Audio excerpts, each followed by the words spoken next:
సరే, 4-6 సత్యజయమ్మ,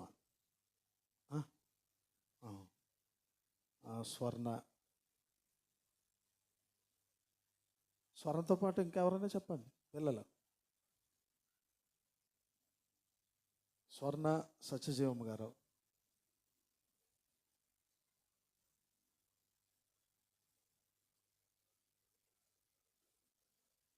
ఎలాగని ఈవేళ కొంచెం గలిబిలిగా ఉంది.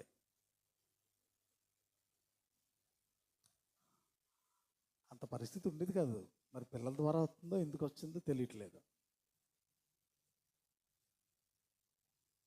4-6 ఇద్దరు చెప్పారు. 6-8 సోని, సింధు, స్వర్ణ రాశానండి, సువర్ణ, సోని, సింధు, అన్న, రాజీ, రాజమణి. ఓకే, 6-8 చెప్పారు కదా. ఓకే, మరి 8-10 దూర ప్రాంతాల్లో ఉన్న సహోదరులు అందరూ చేయాలి. 8-10 మీకు తెలిసిన సమయాలు అవి. రే ఏంటది, ఇక్కడ ఎవరొక చూడండి, వాళ్ళని పట్టించుకోండి.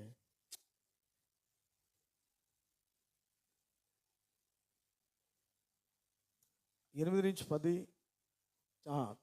మీరు చెయ్యండి మీ సమయాలు. అలాగే 8-10, 10-12, 12-2, 2-4, 4-6 గంటల వరకు ఎవరు చేసే ఆ నియమంలో వారు మంచిగా ప్రార్థించాలని కోరుతా ఉన్నాను. ఓకే, ఇకపోతే ఈ సమయంలో మరి మన మోషే గారి యొక్క మనములు రమేష్, సురేష్ మన మధ్య ఉండాలి. సమయానికి వారిద్దరూ జాబుల్లో ఉన్నారు. చేత సిప్పోరా గారు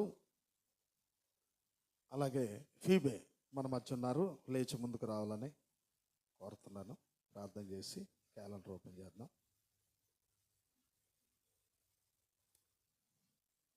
కొంచెం పెట్టు, కొంచెం.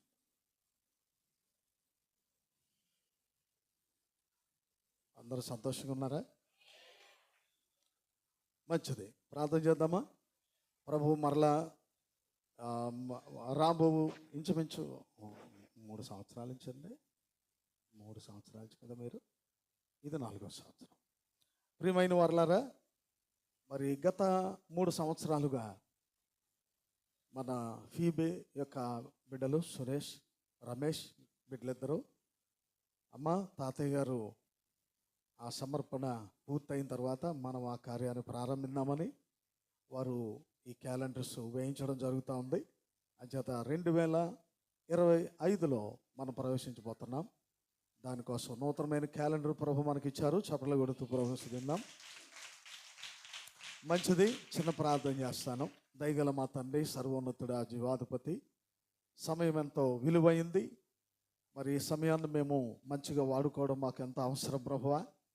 కనుక ఈ మిక్కిలి విలువైన ఈ మంచి సమయంలో నాయన ప్రభువా నేను గణపరుస్తూ దేవా నీ నామానికి మహిమ కలగాలని, ఇదిగో సురేష్, రమేష్ బిడ్డలు వారు దీవించబడు నిమిత్తం వారు చేసుకుంటున్న జాబుల్లో, అలాగే పెద్ద కుమారుడు చేస్తున్న బిజినెస్లో, అతను కూడా మరి ఒక బిజినెస్లో నుండి ఒక మంచి జాబులోనికి వెళ్ళుటకు సహాయం చేయదేవా. చిన్న బిడ్డ ప్రస్తుతం హైదరాబాద్లో జాబ్ చేస్తున్నాడు. బిడ్డలిద్దరూ తప్పక అన్న మాట తమ్ముడు, తమ్ముడు మాట అన్న తీసుకొని ఒకరినొకరు గౌరవించుకుంటూ నాయనా వారిద్దరూ ఏమి చేయాలనుకున్నా తల్లి ఉంది, తల్లితో వారు సంప్రదించేవారుగా చేయాలి ఆయన. ఎందుకంటే తల్లి ఆమె, తండ్రి కూడా ఆమె. కానీ విషయాన్ని బిడ్డలు గుర్తించాలి దేవా. పిల్లలు ఎంత ఎత్తుకు ఎదిగినా తల్లిదండ్రుల యొక్క గౌరవాన్ని వారు కాపాడగలిగిన వారుగా ఉన్నప్పుడు ఏ తల్లైనా తన హృదయంలో ఎల్లప్పుడూ వారిని దీవిస్తూ ఉంటుంది నాయన. వారిని ఆశీర్వదిస్తానే ఉంటారు తల్లిదండ్రులు ప్రభువా. ఈ విషయంలో తప్పుగా నువ్వు కార్యం చేస్తావు నమ్ముతున్నాను. మరి వారి యొక్క పనిపాటులు మీరున్నందుకు వందనాలు. అలాగనే ఇదిగో ఫీబేను బట్టి స్తోత్రములు.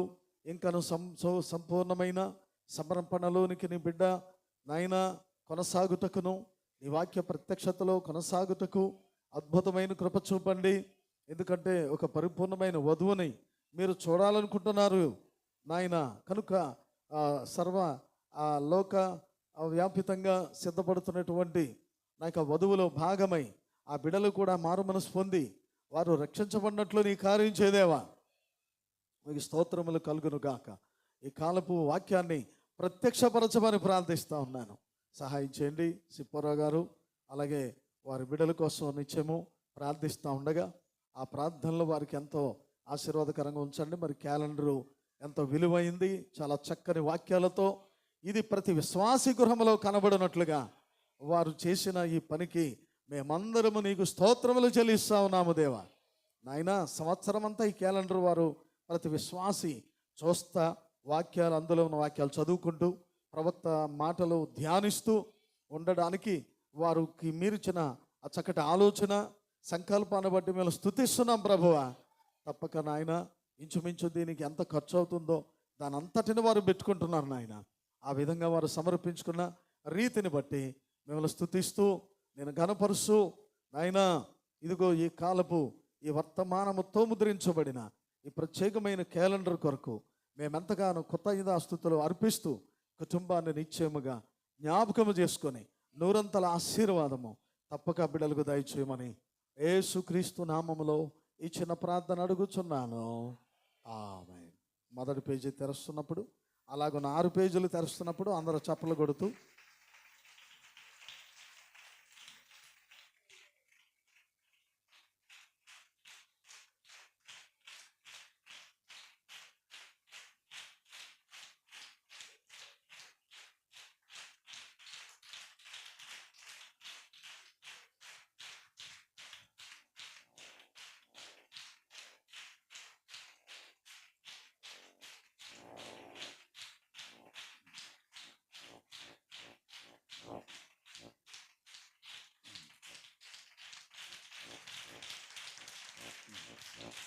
God bless you.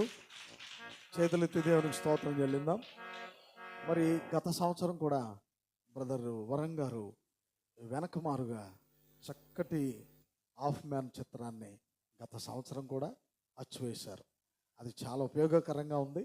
కనుక పాత క్యాలెండర్స్లో ఉంటున్న వెనక ఈ యొక్క దీన్ని ఎవరో చించివేయకుండా మంచిగా మీరు దాన్ని ఫోటో కట్టించుకోవచ్చు, లేకపోతే లామినేషన్ చేయించుకోవచ్చు. ఆ విధంగా ఉపయోగపడేలాగా చేశారు. మంచిది. ఇవన్నీ కూడా చాలా చక్కటి, నేను ఇంకా పూర్తిగా చూడలేదు, మరి మీకు ఓపెన్ చేయాలి కదా, మీరందరూ చూడాలి. మంచిది. God bless you. వెళ్ళే ముందు క్యాలెండర్స్ మీకు ఇవ్వడం జరుగుతుంది. ప్రస్తుతం మీరు పట్టుకోండి.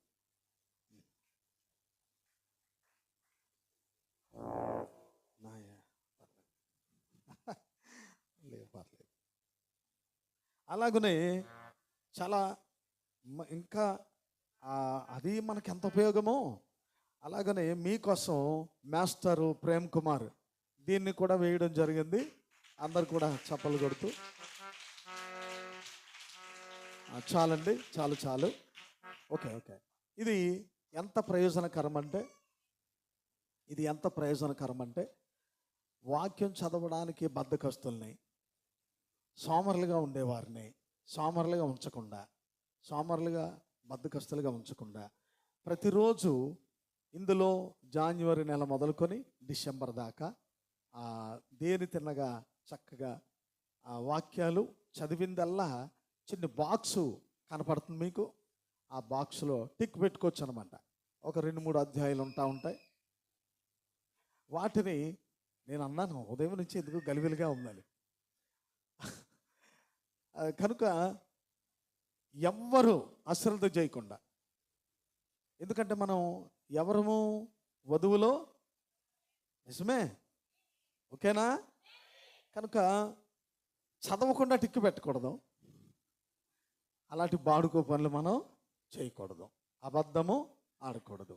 చదవాలి, చదివిన తర్వాత మాత్రమే టిక్ అందులో బాక్స్లో చిన్న టిక్ పెట్టుకోవాలి. ఆ విధంగా ఈ టిక్కులు ఎందుకు పెట్టుకోవాలంటే మరలా మనం ఉదయం బైబిల్ తీసుకున్నప్పటికి మర్చిపోకుండా ఆ తర్వాత నుంచి మంచిగా చదువుకోవడానికి. దీన్ని మరి దీని యొక్క విలువ ఎంత అయింది తెలియదు. 100 ఎన్నో జయించాడు ఆయన. బైబిల్ చదివిన వారికి, చదవలేని వాళ్ళు మాకివ్వలేదని గోల చేయకండి అమ్మా. మీకు అందరికి వందనాలు. చదవగలిగిన వారికి మాత్రమే ఇవి ఇవ్వబడతాయి. ఈ ఆహానికి అప్పగిస్తాను. ఎవరైనా సనిగినా గొడిగినా ఆయనే చూసుకుంటాడు. కనుక ఇది చదవగలిగిన వారికి మాత్రమే మేము ఇస్తాం. వారి కోసమే ఖర్చు పెట్టి ఆయన మాస్టారు ఇదంతా సిద్ధపరిచాడు. మరి ఆయన చేస్తున్న ఈ మంచి పని కోసం ఒకసారి క్లాప్స్ కొట్టదాం. చాలండి, చాలు. ఓకే, మంచిదే. ఇది కూడా మీరు వెళ్ళేటప్పుడు క్యాలెండర్ దాంతోపాటు ఇది కూడా మీకు ఇవ్వడం జరుగుతుంది. ఓకే, ఇకపోతే కొందరు మనం వాక్యంలోకి వెళ్దాం. మరి ఉండండి, కూర్చోండి. దానికి ముందు ప్రకటనలు చేయాలి. ఇంచుమించు నూతన సంవత్సరం కోసం చెప్పడం జరిగింది. అలాగనే క్యాలెండర్స్ ఓపెన్ చేయడం జరిగింది. అనుదిన ధ్యాన మాలిక దాని గురించి కూడా మీకు చెప్పడం జరిగింది. ఇక వినండి, వింటున్నారు కదా అందరు కూడా. ప్రతి ఒక్క విశ్వాసి ఇంటిలో కుటుంబ ప్రార్థన జరగాలి. ఇప్పటికీ కొందరు చేస్తున్నారు. ప్రతి ఒక్కరూ చేయాలి. అది నా విజ్ఞాపన, నా విన్నపం. ఏం చేయాలి? అందరూ చెప్పాలండి. కుర్చీలో ఉన్నవాళ్ళు ప్రతి గృహములో వర్తమానం అని చెప్పుకుంటూ మరి అటు ఇటు తిరగడం వల్ల ప్రయోజనం లేదు. నువ్వు ప్రార్థన చేయాలి. ఖచ్చితంగా వర్తమాన విశ్వాసికి ప్రార్థించాలని, బైబిల్ చదవాలని నేర్పించక్కర్లేదు అన్నాడు ప్రవక్త. అలాగే చర్చికి రా అని చెప్పక్కర్లేదు అన్నాడు ప్రవక్త. అది ప్రత్యక్షత ద్వారా జరిగే కార్యం అని చెప్పాడు. అయినా మీ యొక్క కాపరిగా, బాధ్యతగా ప్రతి కుటుంబంలో కుటుంబార్థన జరగాలని చెప్పడం జరుగుతూ ఉంది. ఇకపోతే 31కి కొరకు మీరు ఎవరెవరు తీసుకొచ్చారో వారి పేర్లు ఇక్కడ వ్రాయబడ్డాయి. చివరిలో వారి కోసం ప్రార్థించి పంచిపెట్టడం జరుగుతుంది. ఇక 31 రాత్రికి 7 గంటలకే ఇక్కడ ప్రార్థన ప్రారంభిస్తాం. ఎందుకంటే పిల్లలు, పాటలు పాడేవాళ్ళు, వాక్యాలు చదివేవాళ్ళు అయ్యే గిఫ్ట్లు ఉన్నాయి. వాటిని సిద్ధపరచడం జరిగింది. కనుక అవి కార్యక్రమాలు ముందుగా ఉంటాయి. మరి తద్వారా వాక్యం ఉంటుంది తదుపరి. కనుక ఈ విషయాలన్నీ చక్కగా మీరు జ్ఞాపకంలో పెట్టుకోవాలి. తర్వాత 31st నైట్కి అల్పాహారాలు సిద్ధపరిచిన వారు ఉన్నారు. వారందరూ కూడా ఆ సాయంకాలానికి వాటిని తీసుకొని రావాలి. ఇకపోతే 1వ తేదీన మరి బ్రదర్స్ అయి ఉన్నారు ఇక్కడ. నేను ఇంక ఈవేళ అన్నీ చెప్పలేను. వారు ఈవేళ బ్రదర్స్ అందరూ కాసేపు అంటే ఆరాధన అయిన తర్వాత బ్రదర్స్ వెళ్లకుండా ఒక 10 నిమిషాలు ఉన్నట్లయితే మీతో మేము కొంచెం మాట్లాడి వెళ్ళడానికి ఉంటుంది. ఈ విషయాన్ని గుర్తించండి. 1వ తేదీ ఉదయం 9 గంటల కంటే మన ఇండియా టైం 10 కదా, 1 గంట ముందు చెప్తున్నాను. అందుకే చేత అందరూ 10 గంటలకు మరి రావాలి. బాప్టిస్ట్ కార్యక్రమం ముందు జరుగుతుంది. తర్వాత ప్రార్థన ఉంటుంది. మధ్యాహ్నం ప్రేమింది ఉంటుంది.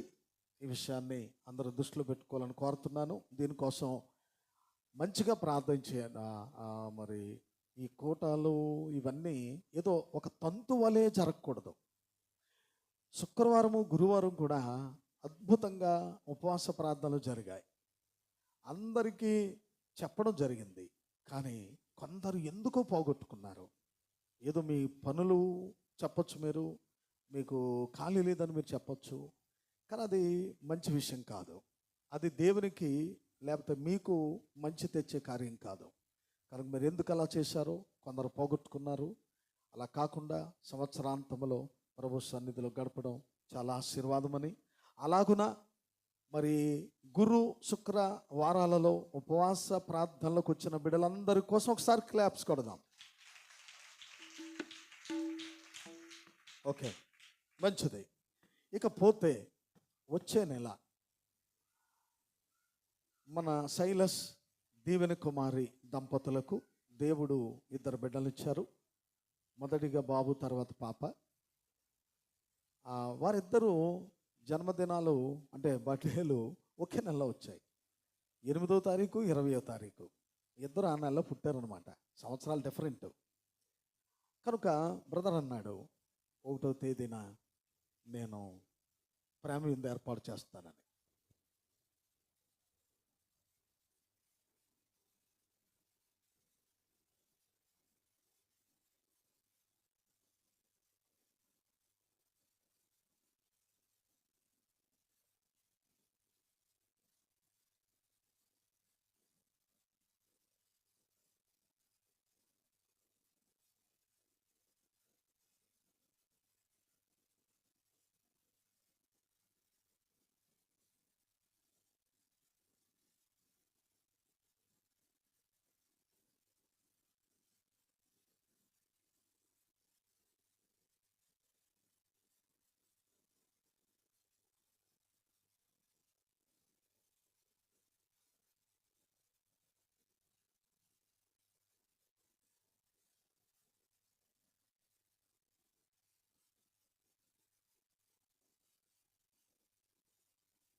పరిశుద్ధ గ్రంథములో నుండి పరిశుద్ధుడైన మత్తయి వ్రాసిన సువార్త 21వ అధ్యాయము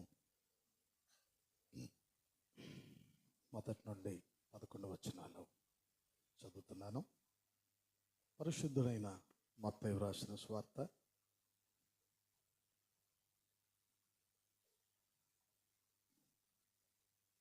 21వ అధ్యాయము మొదటి నుండి. తరువాత యెరూషలేమునకు సమీపించి ఒలివ చెట్ల కొండ దగ్గర ఉన్న బేత్పగేకు వచ్చినప్పుడు యేసు తన శిష్యులలో ఇద్దరిని చూచి, మీ ఎదుటనున్న గ్రామమునకు వెళ్ళుడి. వెళ్ళగానే కట్టబడి ఉన్న యొక్క గాడిదయు దానితోనున్న ఒక గాడిద పిల్లయు మీకు కనబడును. వాటిని విప్పి నా యొద్దకు తోలుకొని రండి. ఎవడైనను మీతో ఏమైనను అని ఎడల అవి ప్రభునకు కావలసి ఉన్నవని చెప్పవలెను. వెంటనే అతడు వాటిని తోలిపెట్టునని చెప్పి వారిని పంపెను. ప్రవక్త వలన చెప్పబడినది నెరవేరినట్లు ఇది జరిగెను. అదేమనగా, ఇదిగో నే రాజు సాత్వికుడై గాడిదను భారవాహక పశువు పిల్ల అయిన చిన్న గాడిదను ఎక్కి నీ యొద్దకు వచ్చుచున్నాడని సియోను కుమారుతో చెప్పుడి అనునది. శిష్యులు వెళ్ళి యేసు తమకు ఆజ్ఞాపించిన ప్రకారము చేసి ఆ గాడిదను దాని పిల్లను తోలుకొని వచ్చి వాటి మీద తమ బట్టలు వేయగా ఆయన బట్టల మీద కూర్చుండెను. జన సమూహములోను అనేకులు తమ బట్టలు దారి పొడుగున పరచరి, కొందరు చెట్ల కొమ్మలు నరికి దారి పొడుగున పరచరి. జన సమూహములలో ఆయనకు ముందుగా వెళ్ళుచుండిన వారును వెనుక వచ్చుచుండిన వారును, దావీదు కుమారునికి జయము, ప్రభు పేరట వచ్చువాడు స్తుతింపబడును గాక, సర్వోన్నతమైన స్థలములలో జయమని కేకలు వేయుచుండిరి.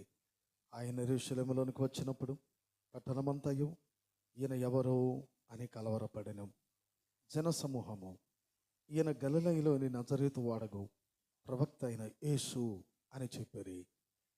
2వ లేఖన భాగము జకర్యా పుస్తకము 9వ అధ్యాయము 9వ వచనాన్ని కూడా చదువుతున్నాను. జకర్యా పుస్తకము 9వ అధ్యాయము 9వ వచనము.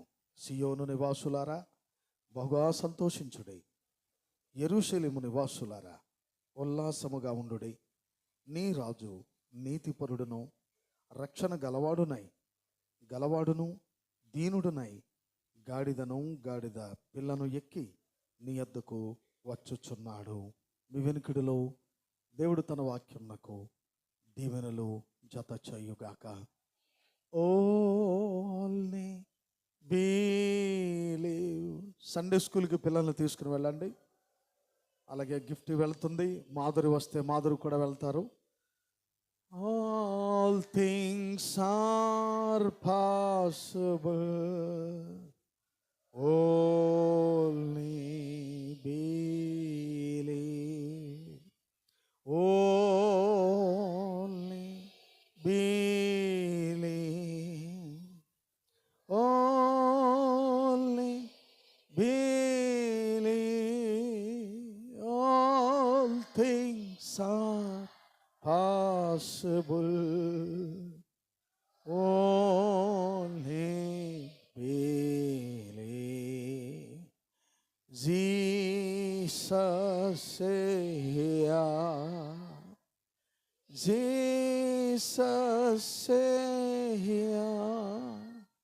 all things are possible. Jesus say, Lord, I believe. Amen. Believe, all things are possible. Lord, I believe. Only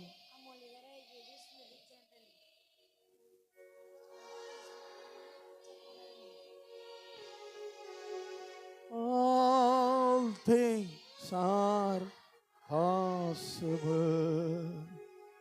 Only believe.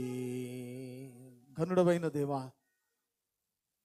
సర్వమానవులకు దేవుడవై ఉండి మానవులను ప్రేమించి వారిని రక్షించడం కొరకు మార్గమును సిద్ధపరిచిన దేవా, అందరూ రక్షించబడుదురు కానీ ఎన్నికలో ఉన్నవారు కొందరేనని, ప్రేమ అందరి మీద ఉంది, కృప కొందరికేనని తండ్రి నీ వాక్యాన్ని బట్టి మేము నమ్ముచూ ఉన్నాము. తండ్రి, ఇదిగో ఈ దినమందు చదవబడిన ఈ లేఖనాల్లో నుండి తప్పక మా హృదయాలతో మీరు మాట్లాడగలమని, మా హృదయాలకు సున్నతిని, మా చెవులకు సున్నతిని మీరు దయచేయగలరని నమ్ముతా ఉన్నాను. నీ బిడలతో మీరు మాట్లాడండి, నీ బిడలు మీరు సంధించండి, నీ బిడల హృదయాలు నీ కార్యము జరిగించండి. ఎలయనగా వాక్యము శక్తి గలది తండ్రి. నీ వాక్యము ద్వారా మరి ఎన్నో గొప్ప కార్యాలు ఈ ప్రపంచంలో నీ బిడల పట్ల మీరు జరిగిస్తూ ఉన్నారు తండ్రి. స్వస్థత మీ నామములోనే, విడుదల మీ నామములోనే తండ్రి, జయము మీ నామములోనే తండ్రి, సంపూర్ణమైన విమోచన మీ నామములోనే, ఆశీర్వాదము మీ నామములోనే ఉంది కనుక మీ నామాన్ని వెంబడిస్తూ ఉన్నాం. మీ నామ పేరట కూడి వచ్చాం. నా నామమున మీరు నన్ను ఏది అడిగినను అది నేను చేతులని వాగ్దానం చేశారే. నీ వాగ్దానం నమ్ముచు నీ బల్ల దగ్గరకు కూడి వచ్చాం ప్రభువా. మెరిచే ఆహారమును తండ్రి మేము తిని వెళ్ళడానికి సిద్ధపడి వచ్చి ఉన్నాము దేవా. కనుక ఎవని హృదయము నీతి కొరకు ఆకలి దప్పులు కలిగి ఉంటుందో వారి యొక్క ప్రాణములను సేద తీర్చగల దేవుడు, వారి హృదయాలు నింపువాడవై ఉన్నావు. తప్పక నన్ను నీ బిడ్డలందరినీ నీకే సమర్పించుకుంటూ యేసుక్రీస్తు నామములో ఈ ప్రార్థన అడుగుచున్నాను. ఆమేన్. కూర్చుందాం.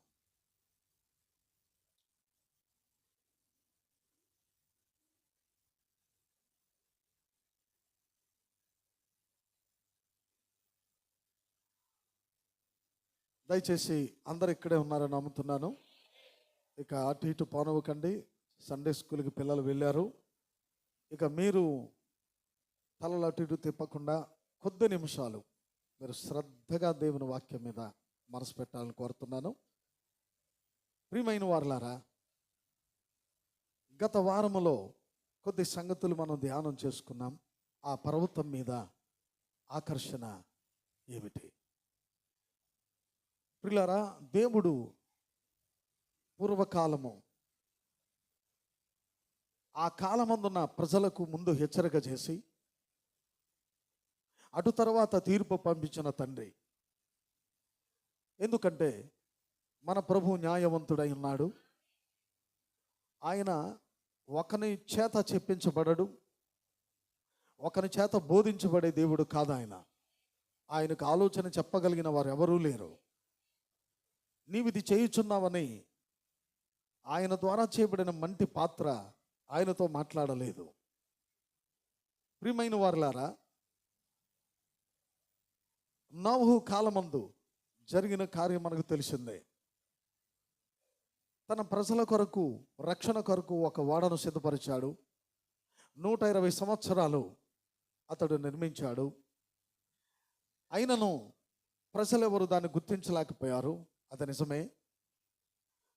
ప్రజలందరూ గుర్తిస్తారని కూడా మనము తలంచక్కర్లేదు. ప్రజలందరి కోసము కాదది, ఎన్నికలో ఉన్నవారి కోసమే ఆయన తన ప్రవక్తను లేపుకుంటాడు, వాడుకుంటాడు. వారి ద్వారా తన కార్యాన్ని జరిగిస్తాడు.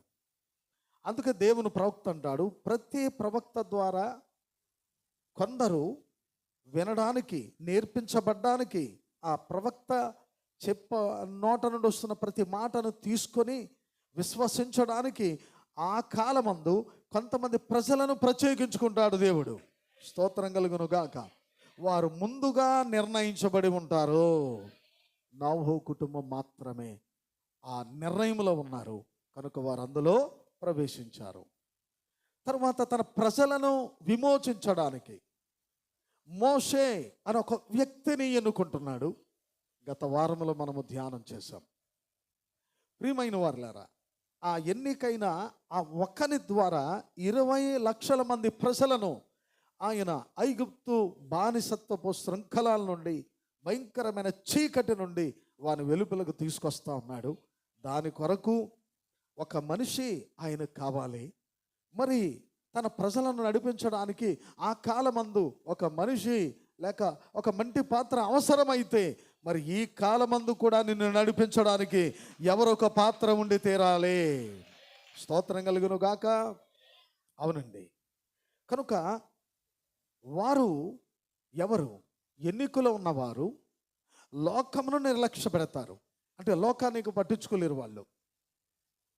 ఎన్నికలో ఉన్న ప్రజలు తమ తల్లి చెప్తున్నా, మేనమామ చెప్తున్నా, పిన్ని చెప్తున్నా, అమ్మా నీకు తెలియదే, నీకు ప్రత్యక్షత దేవుడు అనుగ్రహిస్తే తప్ప ఈ మాటలు నీకు అర్థం కావు, నా మాట నమ్ము, నీవు నన్ను గేలి చేసినా పర్వాలేదు, అలాగే పాస్టర్ గారిని గేలి చేసినా ఏమీ కాదు, కానీ వర్తమానమును గేలి చేయొద్దు. ఎప్పటికైనా ఆ ప్రభు నీకు ప్రత్యక్షత ఇస్తే అది నిన్ను నడిపిస్తుంది అని వారు చెప్పగలుగుతారు తప్ప, అరే నువ్వు నమ్మింది తప్పు, నువ్వు కరెక్ట్ అయిన త్రోవలో లేవు, నీ స్థితి మంచిగా లేదు అని ఎవరు చెప్పారు? ఈ బోధ, ఇది అబద్ధపు బోధ, అబద్ధపు ప్రవక్త అని చెప్పి ఎవరైనా కానీ, అంటే బహుశా నీ ఇంటివారు, నీ గ్రామస్తులు, నీ అందరూ ఏకమై నీ మీదకి వచ్చి వారు నీతో మాట్లాడినా కానీ ఎవరి మాట ఎన్నికలో ఉన్న బిడ్డ తీసుకోలేరండి, తీసుకోలేరు. వారు కేవలము ఎవరి మాట తీసుకుంటారంటే ఆ వ్యక్తి లోకములోనికి వచ్చిన తర్వాత ఏ సంఘ కాలంలో ఆ వ్యక్తి జీవిస్తూ ఉంటుందో ఆ విశ్వాసి ఆ కాలపు వర్తమానం మాత్రమే వింటున్నారు, ఆ వర్తమానం కొరకే జీవిస్తారు. ఆది నుండి జరుగుతూ వస్తున్న విధానం అదే. పౌలు కాలమందు ఎన్నిక చేయబడిన వారే ఆ వర్తమానాన్ని వెంబడించారు. ఆ స్మరణ కాలం వచ్చింది. ఆ కాలము కొరకు దేవుడు ఐరేనియస్ అనే వ్యక్తిని ఆయన లేపుకున్నాడు. అప్పుడు ఆ కాలమందు ఆయన ద్వారా బయలుపరచబడిన అది ఏ మాట అయినా కానీ ఆ మాటనే వెంబడించగలుగుటకు కొందరి ప్రజలను దేవుడు ముందుగా ఎన్నిక చేసుకొని ఉన్నాడని తప్పక ఈ దినాన్ని మనం నమ్మవలసి ఉన్నది. రైట్? మరి అలా అయితే మన కాలానికి కూడా ఎన్నికైన ప్రవక్త ఉన్నాడా? నిజమేనా? ఒక ప్రవక్తను దేవుడు ఎన్నుకున్నాడా? ప్రవక్తతో దేవుడు వర్తమానం ఇచ్చాడా? అలా అయితే ఆ మాటలు నమ్మేవారు ఇక్కడ ఉన్నారా? అది నీవై ఉన్నావని నమ్ముతున్నావా? ఆమేన్, హల్లెలూయా. ఎంత ధన్యత అంటే ఈ ప్రపంచంలో ఎవరికి లేని ధన్యత. ఒక దినమందు మరొక పర్వతం కనపడుతుంది. ఆ పర్వతం మీద చాలా హడావిడిగా ఉంది. ఒక ప్రక్కను మరి ఒక ఒత్తిడి కనబడతా ఉంది. ప్రజల మధ్య సనుగుడు, ప్రజల మధ్య ఏవో కొన్ని మాటలు వినబడతా ఉన్నాయి. అక్కడ ప్రియులారా ఆ పర్వతం మీద ఎవరో మరి మాసిన గడ్డంతో ప్రియులారా ఒక ఒంటె రోమాల వస్త్రం లాంటిది ధరించి అతడు ఆ పర్వతం మీద నిలబడి ప్రజలతో మాట్లాడుతున్నాడు. బయలుదేవతా ప్రవక్తలతో మాట్లాడుతున్నాడు. ఆ కాలంలో అక్కడ పనిచేస్తున్న రాజుతో మాట్లాడుతున్నాడు.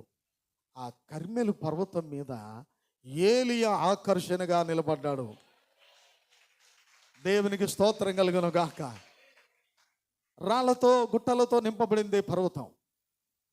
కానీ ఆ పర్వతానికి ఆ రోజు ఏదో ఒక కళ వచ్చింది. నీ జీవితానికి, నా జీవితానికి కూడా ప్రభువు నిన్ను దర్శించినప్పుడు, ప్రభు నిన్ను కనికరించినప్పుడు, కృప చూపినప్పుడు అంత సాఫ్ట్ అయిపోతాం, అంతా లెవెల్ అయిపోతాం. స్తోత్రం కలుగునుగాక. అంతకుముందు రాళ్ళు, రప్పలు, ఎత్తు పల్లాలు, అన్ని పొరపాట్లు, అన్ని తప్పులు నడకగా చిరిగిపోయిన ఆ పరిస్థితుల్లో అస్సలు మన జీవితం, మన బ్రతుకు ఎలా ఉంటుందో మనకు తెలియదు. అంటే మనం ఏది చేస్తున్నా అది మంచి అనిపిస్తుంది అంతే మన మనసుకి, మన హృదయానికి. తప్పుల తడక అన్నట్టు ప్రియులారా, అస్సలు ఒక అనుభవము, ఒక ఆకర్షణ లాంటిది మనల్ని ఆకర్షించేదాకా, ఒక ఆకర్షణకు మనం లోబడే వరకు, ఒక ఆకర్షణకు మనం వశమయ్యేదాకా కూడా మనం కూడా రాళ్ల రప్పలతో నిండిపోయిన ఒక పర్వతం ఎలా ఉంటుందో మన జీవితం కూడా అలాగే ఉంటుంది. కానీ అలాంటి పర్వతం మీదకి ఎవరో ఒకరు ఆకర్షించబడేవారు అక్కడికి వచ్చినప్పుడు అందరూ పర్వతం తట్టు చూడడం మొదలుపెట్టారు. అక్కడికి రాజు వచ్చాడు. రాజుతో మాట్లాడుతున్నాడు. ప్రజలు పిలవమన్నాడు. సేవకుడు వెళ్ళి ప్రకటన చేశాడు బోరతో, ఇశ్రాయేలు ప్రజలారా, మీకు కనబడుతున్న, మీకు దగ్గరలో ఉన్న కర్మెలు పర్వతం మీదకి ఇదిగో నా ఏలినవాడు ఏలియా రమ్మని పిలుస్తున్నాడు అన్నాడు. కనుక ప్రజలందరూ వస్తూ ఉన్నారు. ప్రజలందరూ ఒకే మనసుతో వస్తారా? ఒకే ఆలోచనతో ఉంటారా? లేదే. ఈ దినాన్ని ఇక్కడికి వచ్చిన మీలో రకరకాల ఉద్దేశాలు, రకరకాల మనసులతో ఇక్కడికి వస్తూ ఉంటారు. కానీ వాక్యం దగ్గరకు వచ్చిన తర్వాత మీ మనసులన్నిటినీ ఐక్యపరిచేవాడు ఇక్కడ ఒక ఆయన ఉన్నాడు. మనం బయట ఉన్నప్పుడు ఐక్యము కావు, నిజమేనంటారా? అంతా ఎందుకు, ఇంటిలో నలుగురు ఉంటాం కానీ అందరి మనసులో ఇట్లా ఉంటాం. ఒక ఆటో ఎక్కాం, ఎవరి సోది వాళ్ళదే, ఎవరి గొడవ వాళ్ళదే. అక్కడ ఆ ఉన్న 10 మంది మనసులు కలుస్తాయా? లేదే. కానీ కర్మెలు పర్వతం మీదకి వస్తున్నప్పుడు, పర్వతం మీదకి వచ్చాక అందరి మనసులు ఒకటయ్యాయి. పర్వతం కింద ఉన్నప్పుడు సనుగుడు, గొనుగుడు మాటలు, వారి ఉద్దేశాలు, వారి సమస్యలన్నీ మాట్లాడుకుంటూ వచ్చారు కొండ వరకు, పర్వతం దాకా. నీవు లోకంలో ఉన్నప్పుడు కూడా నీ పరిస్థితి అలా ఉంటుంది. చర్చికి దూరంగా ఉన్నప్పుడు అలాగే ఉంటుంది. సహవాసానికి దూరంగా ఉన్నప్పుడు అలాగే ఉంటుంది. వాక్యం చదవలేనప్పుడు అలాగే ఉంటుంది నీ జీవితం. అందుకే ప్రతిరోజు ఒక నిజమైన విశ్వాసి బైబిల్ చదవాలి, ప్రతిరోజు ప్రార్థన చేయాలి. స్తోత్రం కలుగును గాక. అందుకోసమే దేవుడు నిన్ను ఎన్నిక చేసుకున్నాడు. వాక్యం చదవకపోతే నీలోనికి జీవము రాదు. ప్రార్థించకపోతే నీవు దేవునితో సహవాసం చేయలేవు. పైగా నువ్వు చేసే సహవాసం ఎవరితో అంటే పరమ తండ్రితో, భూమిని ఆకాశాన్ని నిర్మించిన దేవునితో. ఎవరు నీ పక్కన స్నేహితుడు అనుకున్నావా? నీకులా పుట్టినవాడు అనుకున్నావా? నీకులాగే ప్యాంటు షర్ట్ వేసుకుని తిరుగుతున్నవాడు అనుకున్నావా? నీకులాగే వస్త్రాలు ధరించి ఏం కాదులే, మనం ఉదయం లేచిన మొదలుకొని వదిని అంట మాట్లాడతాం కదా, పిన్ని అంట మాట్లాడతాం కదా అనుకునే ఒక సహజమైన స్త్రీ కాదు కదా ఆయన. సహజమైన ఒక నీలాంటి చిన్న మనిషి కాదు కదా ఆయన. కేవలము నిన్ను నన్ను కలుగు చేసిన వాడు, సృష్టినే కలుగ చేసిన వాడు, భూమి ఆకాశములు నిర్మించి ఆ శూన్యములను సమస్తాన్ని కలుగు చేసిన సృష్టికర్తతో నువ్వు మాట్లాడుతూ ఉన్నావు. ఒక సామాన్య మనిషితో కాదు నువ్వు మాట్లాడేది. కనుక తప్పక ప్రతి విశ్వాసిగా ప్రార్థించాలి. ప్రతి ఒక్కరు తప్పక బైబిల్ చదవాలి. మాకు అంత టైం ఉండదు సార్, మేము బిజీగా ఉన్నామండి. నీకెంత బిజీ ఉన్నా అసలు నేను బిజీలో పెట్టింది దేవుడే కదా. నీకు పని ఇచ్చింది ఎవరు? నీకు వ్యాపారం ఇచ్చింది ఎవరు? నీకు ఉద్యోగం ఇచ్చింది ఎవరు? కష్టపడేలా అన్న అవయవాలు పనిచేసేలా చేసింది ఎవరు?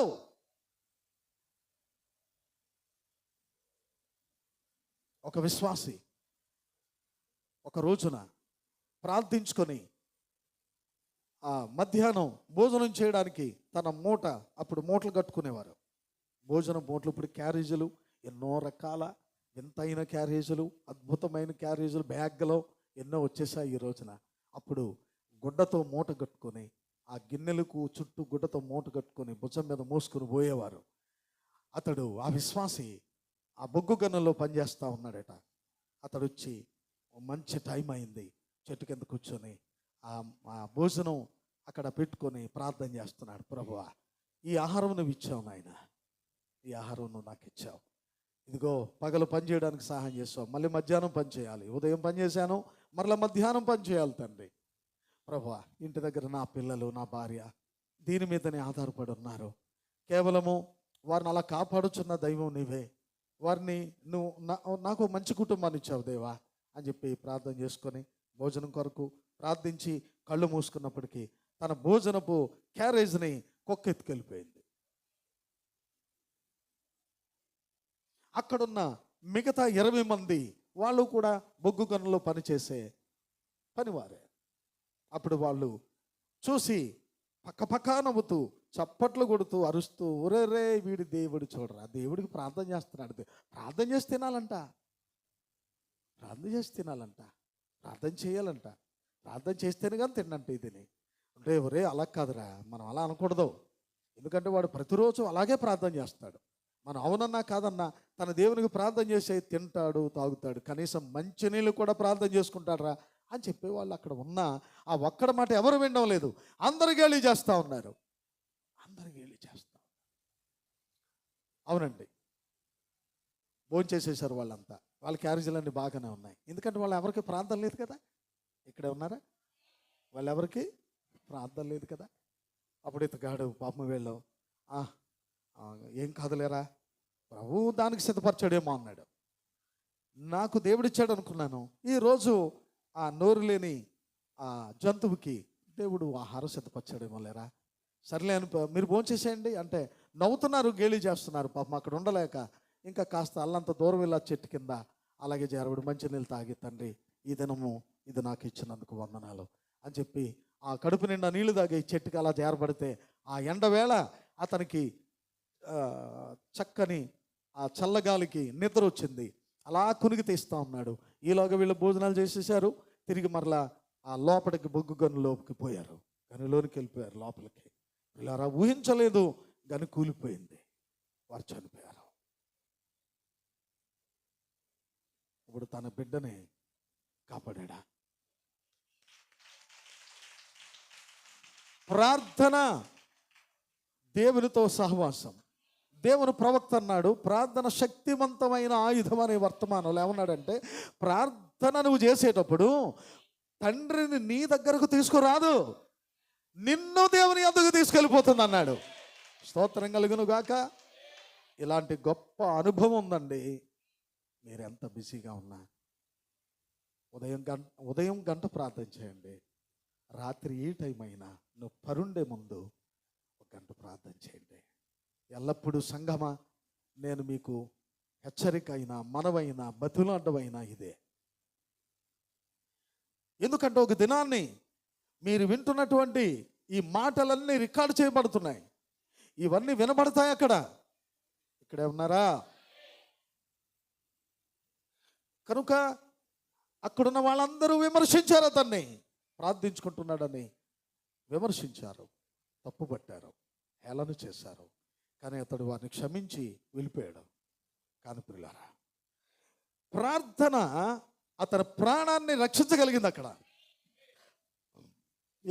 ప్రపంచంలో ఎంతమంది దేవునికి దూరమై అసలు రక్షణ ఎరిగినా కానీ లక్ష్య పెట్టక ఎన్ని వేల మంది, ఎన్ని లక్షల మంది తమ ప్రాణాలు కోల్పోతున్నారు. దేవుని తీర్పులు ఆ విధంగా లోకం మీదకి దిగి వస్తూ ఉన్నాయి. కనుక ఇంకను దేవుని తీర్పు నీ మీదకి రాకముందే, శ్రమలు రాకముందే ఎత్తబడుట అనేది గొప్ప నిరీక్షణ దేవుడు మనకు సిద్ధపరిచాడు. ఆ ఎత్తబడుట కొరకు సిద్ధపడు సంఘమా.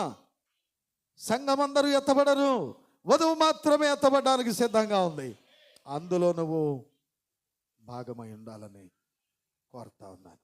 కనుక వాక్య విషయంలో ఎవ్వరూ అశ్రద్ధ చేయకండి. చదవడానికి సమయం ఉన్నప్పుడు, ఇంకా ఏమైనా కొంచెం సమయం ఉంటే వర్తమానాలు చదవండి.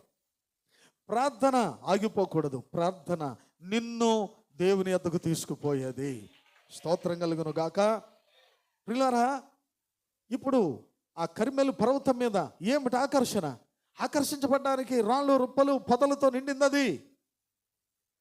దానివైపు ఎవడు చూస్తాడు?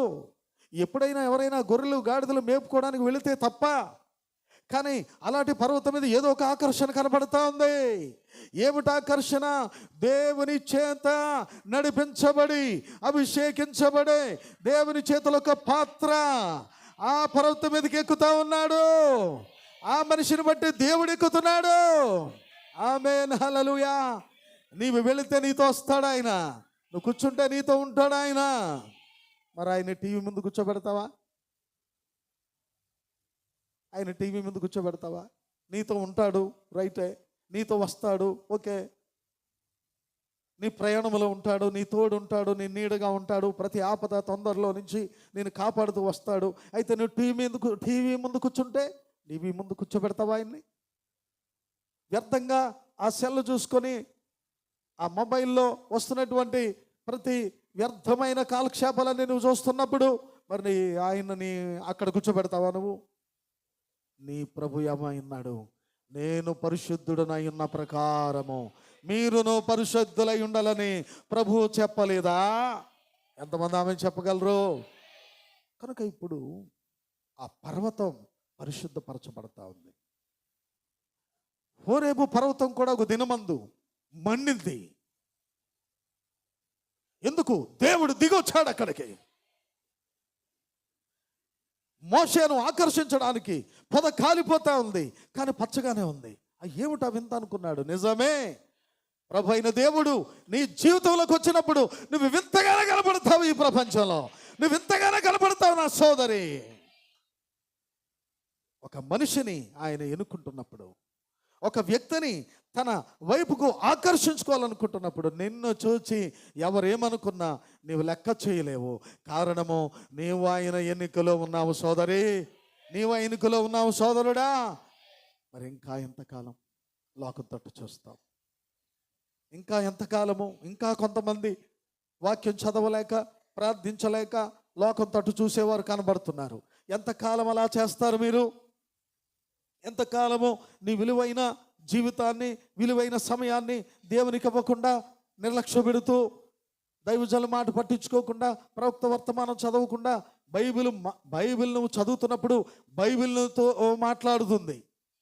బైబిల్ చదివే వారితో బైబిల్ మాట్లాడుతుంది. ఎంతమంది నమ్మగలరు? ఒక దినమందు ఒక ఆయన బైబిల్ చదువుతూ ధ్యానంలోకి వెళ్ళిపోయాడు. వెంటనే ఉన్న పాటను పైకి లేచి వెళ్ళిపోతున్నాడు ఆయన. కారణం ఏంటంటే బైబిల్ చదువుతున్నాడు, ఆ వాక్యమే అతను పైకి తీసుకెళ్ళిపోతుంది. పిల్లకాళ్ళంతా చూశారు, ఒరే తాత వెళ్ళిపోతున్నాడు రా, లేచిపోతున్నాడు తాత అని కేకలు పెట్టారు. ఒక్క 10 నిమిషాలు ఆయన పైకి వెళ్ళిపోతాడు పైకి. ఎందుకంటే వాక్యము తన్నే పైకి తీసుకుని వెళ్ళిపోతుంది. ఎంతమంది ఆమె చెప్పగలరు? హనోకును తీసుకొని వెళ్ళలేదా? ప్రవక్త అంటాడు ఒక చోట, ప్రతిరోజు ఎత్తపడతానే ఉన్నారన్నాడు చోట. ఆయనకి ఇష్టమైన తన ప్రియులైన బిడ్డల్ని ఈ లోకంలో ఉంచడానికి ఆయన సిద్ధపడడం లేదు. తన కిష్టులను తీసుకుని వెళ్తాడు ఆయన.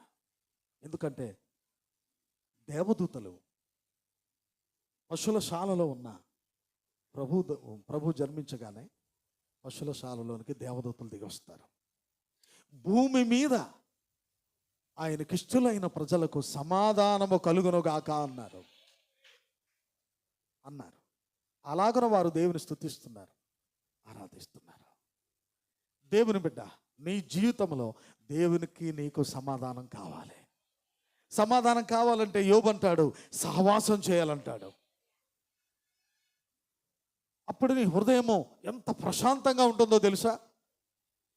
నీ చెలికాండ్రు, నీ స్నేహితులు నిన్ను చూసి నవ్వుకుంటారు. వాళ్ళు కొన్ని సమయాల్లో, ఎంత చిన్న వయసులో ఏంటి ఈ భక్తి నీకు, ఈ ఎవడ సమర్పించుకోమని చెప్పాడు, ఇవన్నీ మొత్తం అన్నీ మీకు ఏంటి ఇలా కనపడుతున్నావు బుద్ధిగా?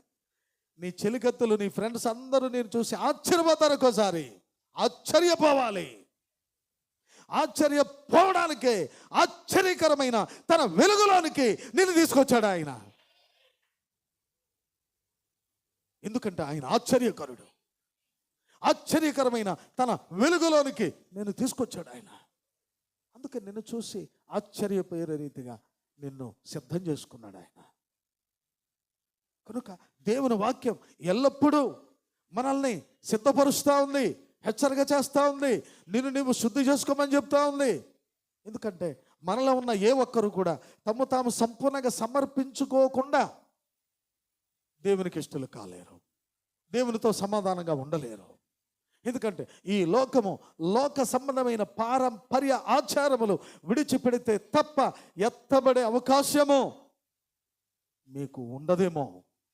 దయచేసి రాబో నూతన సంవత్సరంలోనైనా అనేక మంది తాము సమర్పించుకుంటారని తలస్తున్నాను.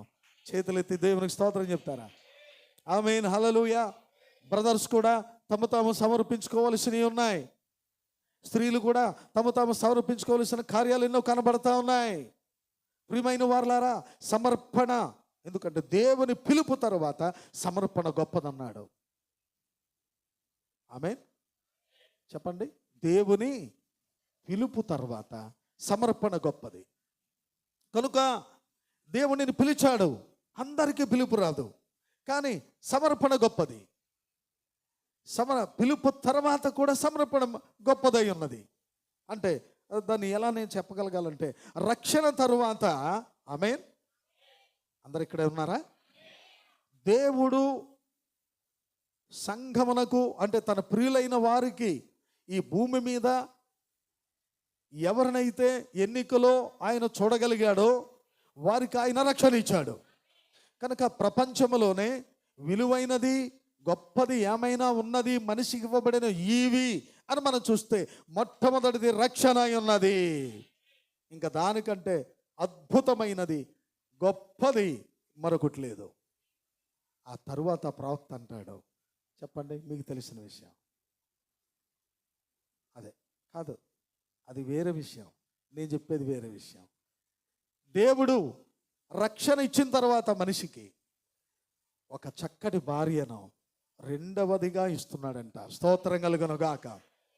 ప్రవక్త ప్రతిదానికి చక్కటి పోలికలు చెప్తాడు. ఆయన రక్షణ తరువాత ఒక చక్కటి గుణవతి అయిన భార్యను పురుషునికి ఇస్తాడంట. అది ఎంత విలువైనదో ముందు, ఇవి కూడా అంతే ప్రశస్తమైనవి. కాలము విలువైనదే, ఒక వస్తువు విలువైనదే. నీ జీవితంలో ఎన్నో ఉన్నవి అలాంటివన్నీ. అన్నీ చెప్పడానికి టైము మనకు సరిపోకపోవచ్చు. ఎన్నో ఈవులు నీకు ఇచ్చిన దేవుడు మనిషికి ఇచ్చిన మొట్టమొదటిది రక్షణ ఉన్నది. ఎంతమంది ఇక్కడ ఉన్నారు? వెనక ఉన్న వాళ్ళ చేతులు కూడా కనబడాలి. ఎందుకంటే నువ్వు అంగీకరించినట్టు ఈ మాట నువ్వు అంగీకరిస్తే అమని చెప్పగలుగుతావు. ఈ రక్షణ ఎప్పుడు కోల్పోకూడదు నీ జీవితంలో. యాషావు తరువాత ఆశీర్వాదము పొందగోరి రాత్రి పగళ్ళు కన్నీళ్లు విడిచాడంట, దొర్లాడట, కానీ ఆశీర్వాదం అతనికి దొరకలేదు. ప్రియమైన వారలారా, ప్రభువిచ్చే అనేకమైన ఈవుల కంటే ముందు రక్షణ అనేది చాలా ప్రశస్తమైంది. తర్వాత ఒక పురుషునికి దేవుడిచ్చే ఒక గుణవతి అయిన భార్య అన్నాడు.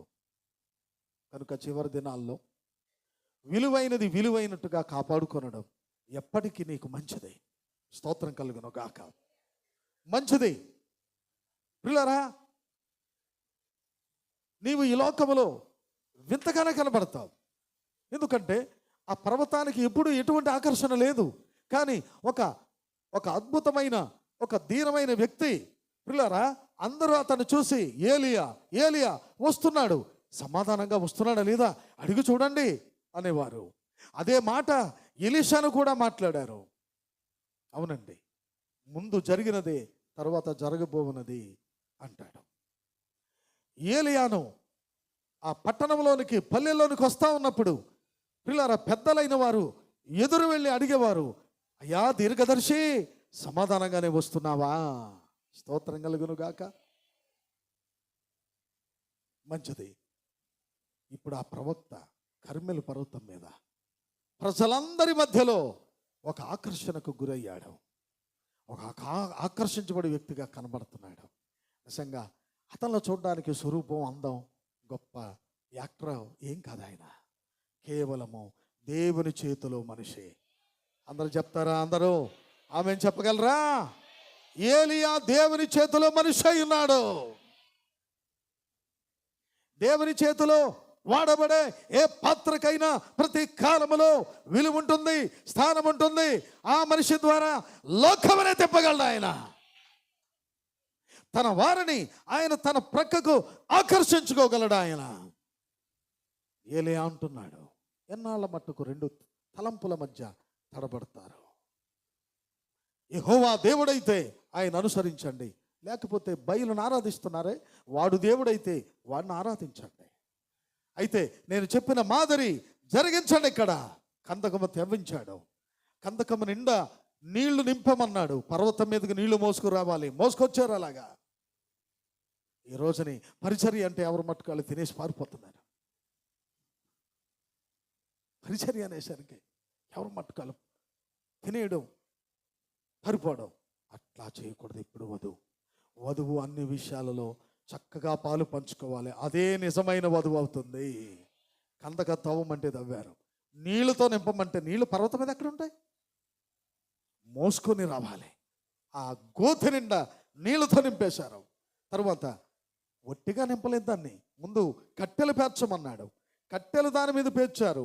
ఈ కట్టెలు మీద మరలా ఒక ఎద్దును బలర్పించి దాని మీద ఉంచమన్నాడు. కట్టెల మీద ఈ పశుమాంసము కట్టెల మీద ఉంది.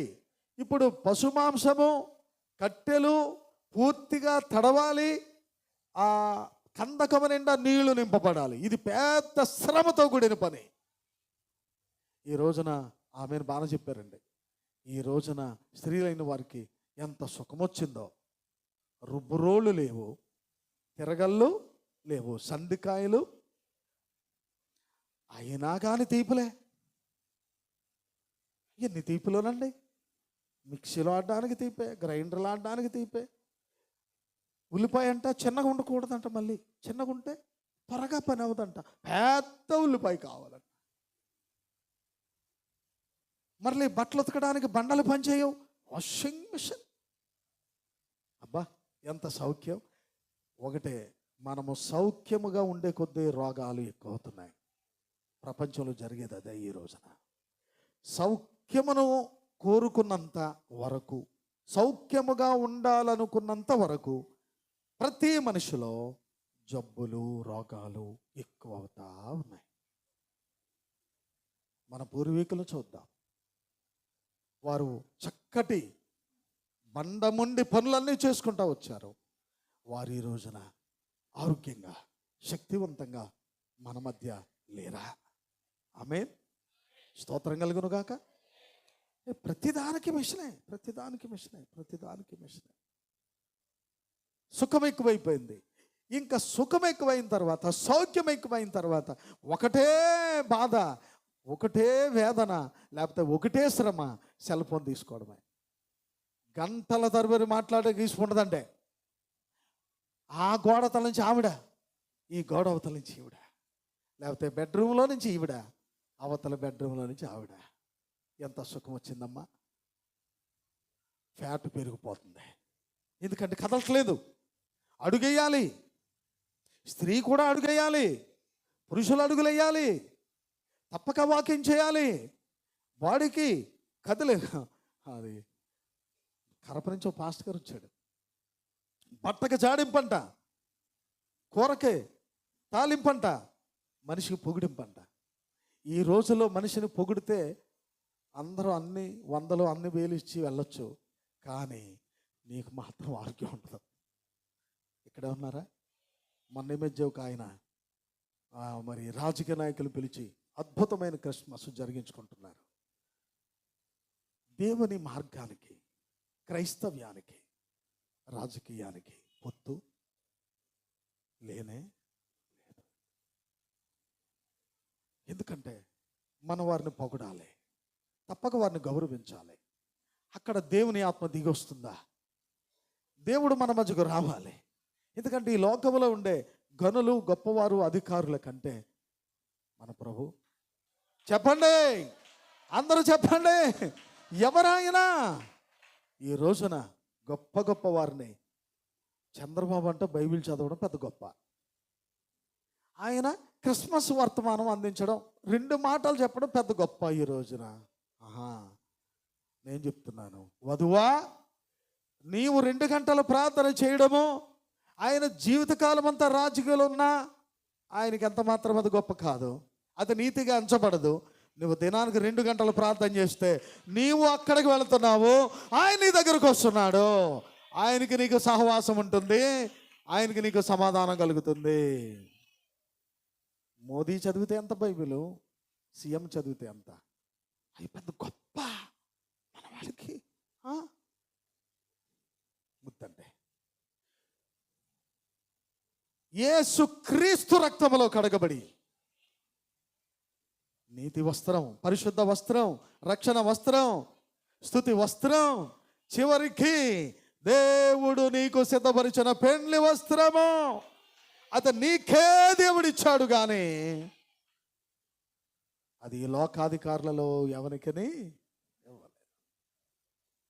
డబ్బులు జాస్తిగా వస్తాయి. క్రిస్మస్లు జరిగించుకుంటే ఊరంతా కవర్లు పెంచవచ్చు. పాదర్లే స్వయంగా పంచేస్తున్నారండి కవర్లు. 4 సంవత్సరాలు కవర్లు పంచాను ఐపీసీలో ఉన్నప్పుడు. తర్వాత వాక్యం తెలిసింది 1990లో. నా మనసాక్షి చెప్పింది నాకు, మనం కవర్లు పంచితే వాళ్ళు అందులో ఒక 5 రూపాయలు 10 రూపాయలు పెడతారు. ఆ రోజుల్లో రూపాయి కాగితం, 2 రూపాయల కాగితం, 5 రూపాయల కాగితం పెడితే పెద్ద గొప్ప ఆ రోజుల్లో. అప్పుడు అనిపించింది నా మనసాక్షికి, ఇవి కరెక్టేనా? కవర్లు ద్రాక్షారించి కొని తెచ్చి ఆ 4 ఏళ్ళు పంచాను ఐపీసీలో ఉన్నప్పుడు. తర్వాత యేసుక్రీస్తు నామం గురించి తెలిసింది. అంటే యేసునామం సత్యం, వన్నెస్. ఆ 1990 నుంచి ప్రియులారా మరలా కవర్లు పంచలేదండి. దేవునికి మహిమ కలుగును గాక. ఏమని కోరుకున్నాను, దేనితో సంతృప్తి పడ్డానంటే అప్పుడున్న కొద్ది సంఘం వాళ్ళు వేసే ఆ కొద్ది కానుకలు సరిపోతాయిలే నాకు అనుకున్నానంతే. అదే పాస్టర్ గారు ఆయన పనిచేస్తున్నాడు, ఈయన పనిచేస్తున్నాడు అంటూ ఉండేవారు. వచ్చి మా విశ్వాసాలు కూడా కొంత బాధపడ్డారు పాపం ఆ రోజుల్లో. ఇవన్నీ ఇలా చెడగొట్టుకుంటాడు ఇటు ఈయన. క్రిస్మస్లు చేయరు, కొన్ని కవర్లు ఇస్తే కానుకలు పెడతారు కదా అందరూ. అన్నీ ఇలాగే చెడగొట్టుకుంటాడు ఈయన, అన్నీ ఇలాగే పాడు చేసుకుంటాడు అని అలాగ మాట్లాడుకుంటూ ఉండేవారు.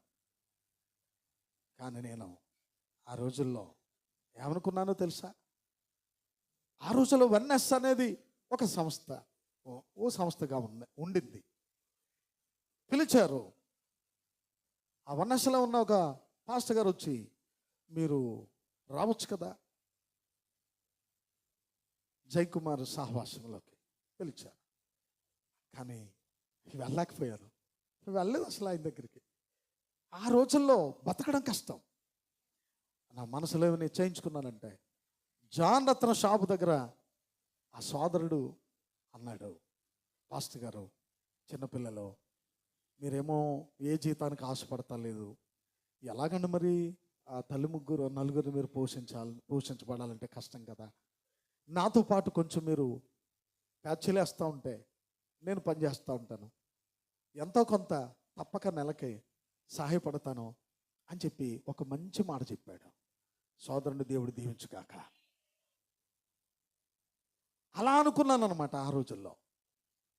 అంటే ఒకవేళ సంఘము ద్వారా పోషించబడలేకపోతే, అదిగో ఇంకా అక్కడ పనిచేస్తూ ఉన్నాడు సోదరుడు, ఆ ప్యాచీలు వేస్తూ ఉంటే పోనీ కొంచెం డబ్బులన్నా వస్తే ఈ సంఘంలో వచ్చే కొంచెం అలాగే దాంతో పోషించబడొచ్చేమో అనుకున్నాను. కానీ తను అన్నాడు, అలాగే బెదరు అలాగే చేద్దాము, చూస్తాను సర్లే అన్నాను. కానీ ఒక్కరోజు కూడా వెళ్ళి ఆ పని నేను చేయకుండా దేవుడు నన్ను కాపాడాడు. ఆ పని తప్పు కాదు, అది జీవనోపాధి కొరకు చక్కటి పని అది. కానీ నేను ఆ పని చేయకుండా దేవుడు నన్ను పోషించాడు, అది నేను చెప్పేది. ఆ పని తప్పు కాదు. ఎందుకంటే ప్రతి ఒక్కరికి దేవుడు అనేకమైన వృత్తులు ఇచ్చాడు బ్రతకడానికి. ప్రియమైన వారులారా, ఆ సోదరుడికి జ్ఞాపకం ఉందో లేదో తెలియదు, కానీ నాకైతే కొన్ని మాటలు గుర్తుంటాయి. ఎందుకంటే దేవుని ఎడల మనం కృతజ్ఞత కలిగిన వారంగా ఉండాలి. ఆమేన్, హల్లెలూయా. కృతజ్ఞత కలిగిన వారంగా ఉండాలి. మరి ప్రియమైన వారులారా, ఎవరు ఏది చేసినా మర్చిపోకూడదు. మనం ఎవరైనా ఆతిథ్యం ఇచ్చినా మర్చిపోకూడదు. వారికి వందనాలు చెప్పాలి, గాడ్ బ్లెస్ యు చెప్పాలి.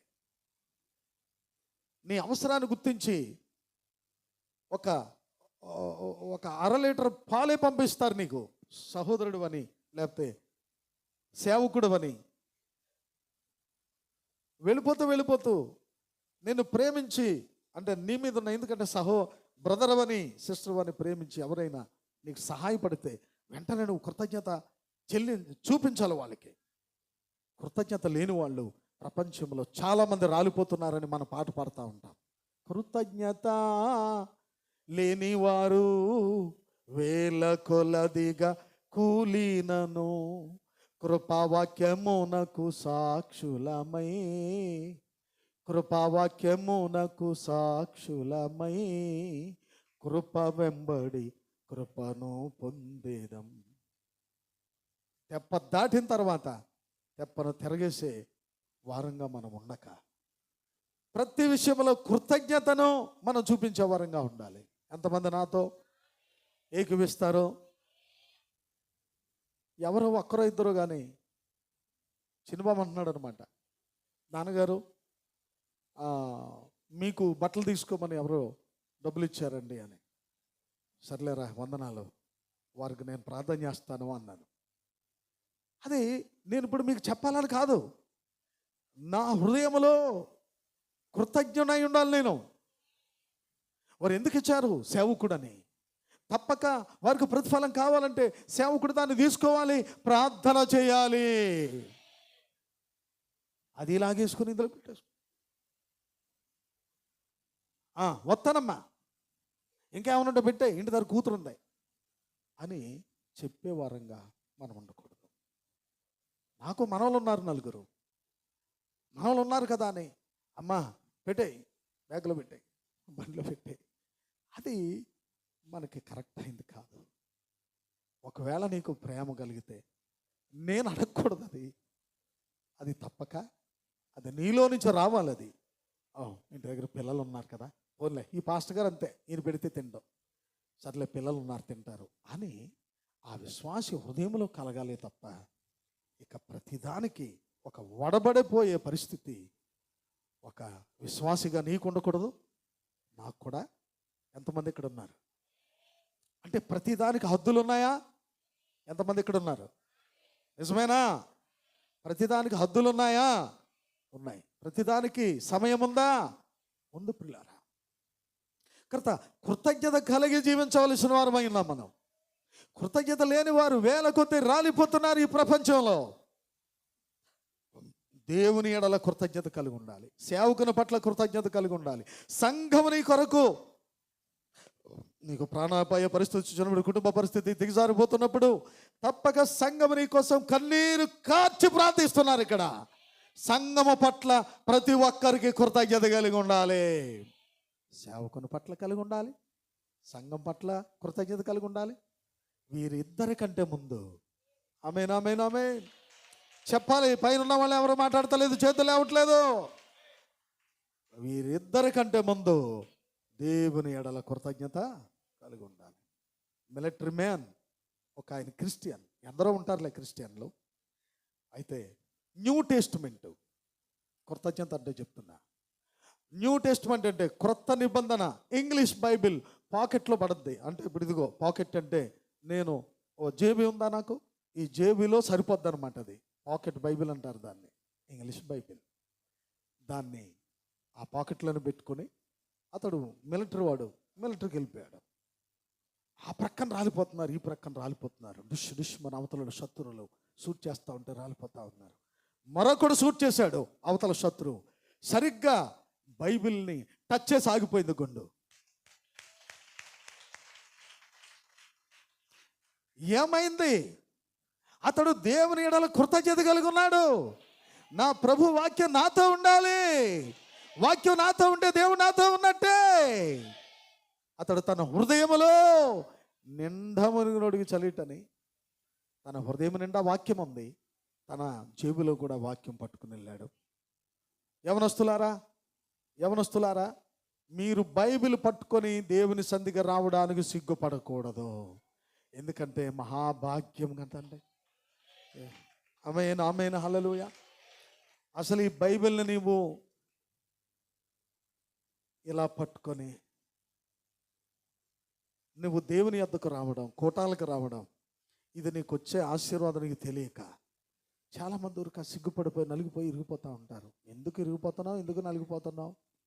అస్సలు దేవుని బైబిల్ను మోసుకురాడని సిగ్గుపడుతున్నావు అంటే ఒక దినమందు పరలోకపు దూతల ఎదుట ఆయన నిన్ను చూసి సిగ్గుపడతాడు. ఆయన దేవదూతల ముందు నువ్వు సిగ్గుపడతావు. అందుకే ప్రభు అంటాడు, అక్రమము చెయ్యువారలారా నేను మిమ్మలను ఎన్నడూ ఎరుగను. నువ్వు బైబిలు చదవలేవు, బైబిలు మోసుకురాలేవు, స్తోత్రం అంటావు, హల్లెలూయా అంటావు, ఏంటి ప్రయోజనం? ఆమెను బాగా చెప్తాం మనం. వర్తమానంలో వల్ల అందరికి అలవాటు ఏంటంటే చెప్పరా, ఏమంటాం మనం? ఆమెనంటాం. మంచిదే, నువ్వు ఆమె చెప్పడం తప్పు కాదు, హల్లెలూయా చెప్పడం తప్పు కాదు, కానీ విలువైనదిగానే కాపాడాలి. ఆ మిలిటరీ మ్యాన్ జేబులో పాకెట్కి తగిలి బుల్లెట్ ఆగిపోయింది. ఇతనైతే స్పృహత పడిపోయాడు. అంటే నాకు కొట్టింది కదా, బుల్లెట్ కొట్టింది, అవతల నా మీద దాడి చేశాడు, నేను చనిపోయినాను, పడిపోయాడు.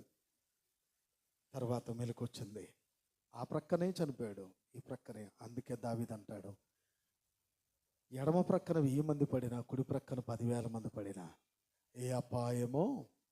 ఎంతమంది ఇక్కడ ఉన్నారు అంటే ఇక జీవితకాలం అంతా మనకు మేలు చేస్తానే ఉంటాడని, జీవితకాలం అంతా నువ్వు భక్తి చేసినా చేయకపోయినా, ప్రార్థించకపోయినా, బైబిల్ చదవకపోయినా ఆయన నీతో ఉంటాడని మాత్రం అనుకోకు, మళ్ళీ అది మోసపోతావు. వాక్యాన్ని ప్రేమించు, వాక్యం కొరకు జీవించు, తిరిగి వధువు వాక్యముగా మారిపోవాలి. ఎంతమంది ఇక్కడ ఉన్నారు? ప్రైజ్ ది లార్డ్, హల్లెలూయా. వాక్యాన్ని ప్రేమించు, వాక్యాన్ని హత్తుకో, వాక్యాన్ని చదువు, ఆ వాక్యమంతా నీలోనికి రావాలి. ఒక్క దినమందు ఎత్తబడే సమయం వచ్చేసరికి నీవే వాక్యముగా మారిపోవాలి సోదరే, నీవే వాక్యంగా మారిపోవాలి సోదరుడా. చివరి దినాల్లో ఉన్నాం, మోసకరమైన దినాలు. ఇంతటి భయంకరమైన లజ్జాకరమైన దినములు ఇక మునుపుండవేమో, రాబో దినాలు కూడా చూడలేమేమో. అలాంటి భయంకరమైన కాలములో మహిమకరమైన వర్తమానాన్ని దేవుడు నీకు ఇచ్చాడు. చెప్పలకూడదు, దేవుని స్తుతిద్దాం. మహిమకరమైన వర్తమానం నీ చేతుల్లోకి ఇచ్చాడు.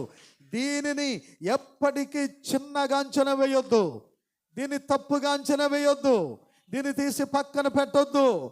నువ్వు వ్యర్థంగా ఎన్ని గంటలైనా గడపడానికి చూస్తున్నావు, కనీసం వర్తమానం చదువు, నీ జీవితం బాగుపడుద్ది. నీకేమి జరగాలని కోరుకుంటున్నావో అది ప్రభువైన యేసు క్రీస్తు నామములో అది నీకు జరిగి తీరుద్ది. తర్వాత ఒక చక్కటి వధువుగా సమకూర్చబడే లాగున ఈ వర్తమానం నిన్ను సిద్ధపరుస్తుంది. కనుక ఈ ప్రపంచంలోనే ఒక వింత వ్యక్తిగా ప్రభు నిన్ను చూడాలనుకుంటున్నాడు. అంటే వింత వ్యక్తిగా అంటే తలంతా ఎరబోసేసుకొని, ఎక్కడ కుట్టించుకొని, హైవేలు చేసుకొని, పెదాలకు రంగులు వేసుకొని టెక్కు అంటూ వింతగా కనపడాలనుకోకండి. క్షమించండి నన్ను, అది కాదు వింతగా కనపడటం అంటే. నీ మాటల తీరు, ఆమేన్ హల్లెలూయా, నీ చేతిలో బైబిలు, నీ చేతిలో వర్తమానము, నువ్వు మోకరించి ప్రార్థించడము, నీ మోకాలు నల్లబడ్డం, నీ భర్తకు ప్రతి విషయంలో లోబడి ఉండడం. నువ్వు ఇంట్లో నీ భర్తకి ఎంతగా లోబడితే అంతగా లోబడుతున్నావంట ఆయనకి. ఎంతమంది ఇక్కడ ఉన్నారండి? నీ భర్తకు నమ్మకమైన భార్యగా నువ్వు జీవించాలి, నీ భార్యకు నమ్మకమైన భర్తగా నువ్వు జీవించాలి. ఎందుకంటే అది దేవుడు సిద్ధపరిచిన బంధం.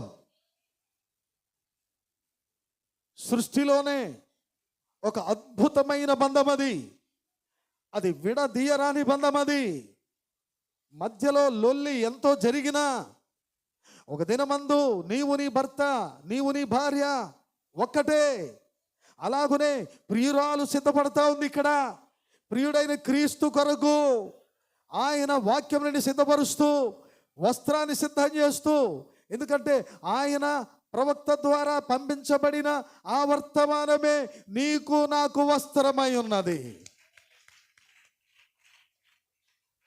కనుక ఈ పెండ్లి వస్త్రాన్ని నువ్వు కాదనలేవు.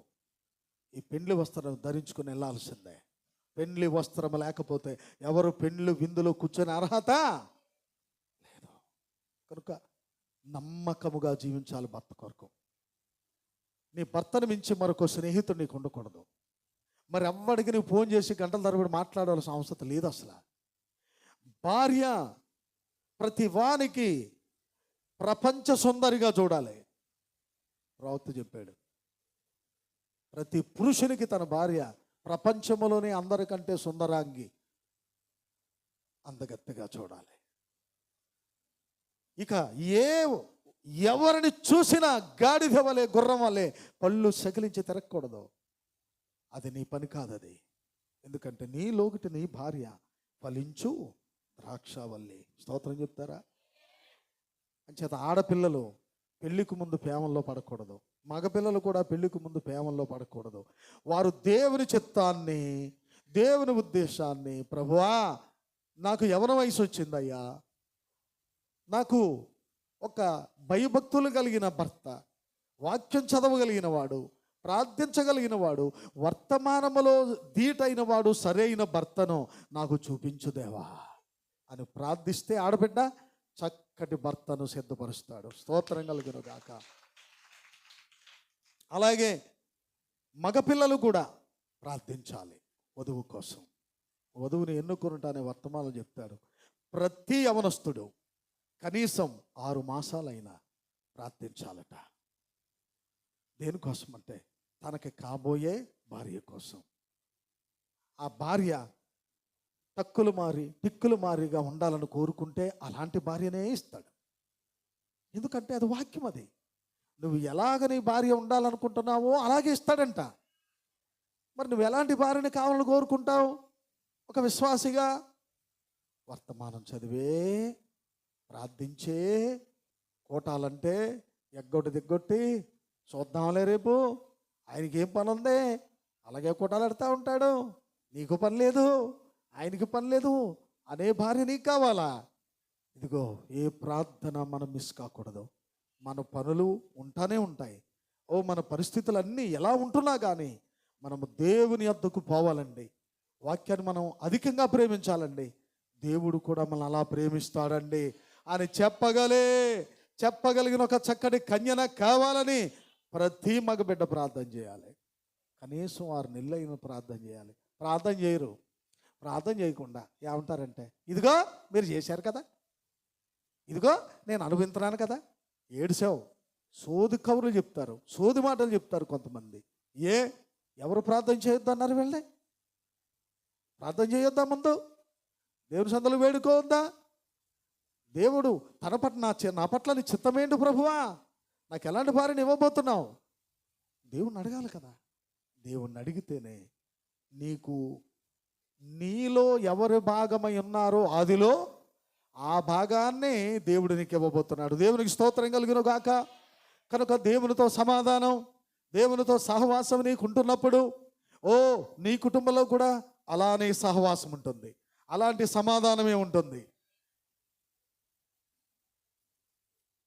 ప్రియమైన వారు, పాస్టర్ గారు ఎక్కడికి వెళ్ళిపోయారు అనుకోకండి. ఇవన్నీ కూడా మనకు అవసరం. అవునా? ఆమె చెప్పగలరా? ఇవన్నీ మనకు అవసరమే.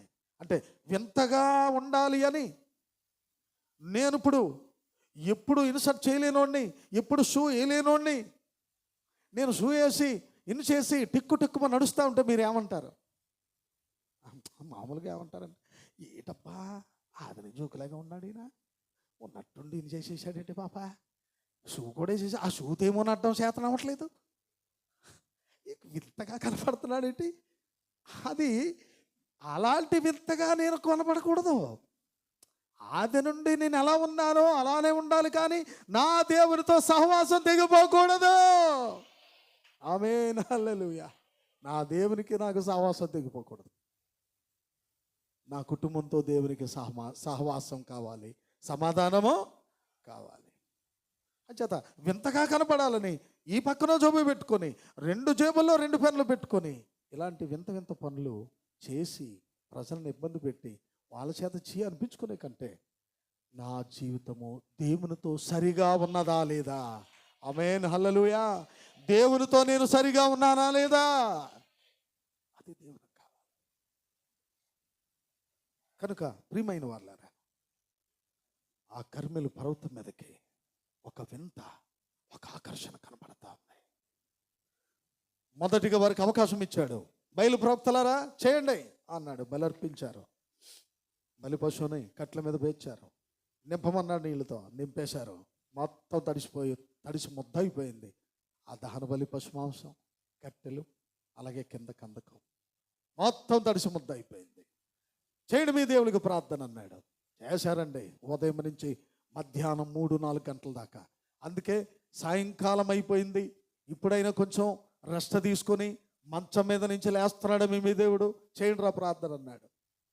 ఉదయం నుంచి సాయంకాలము సూర్య అస్తమయం వరకు కూడా వాళ్ళకి అవకాశం ఇచ్చేశాడు.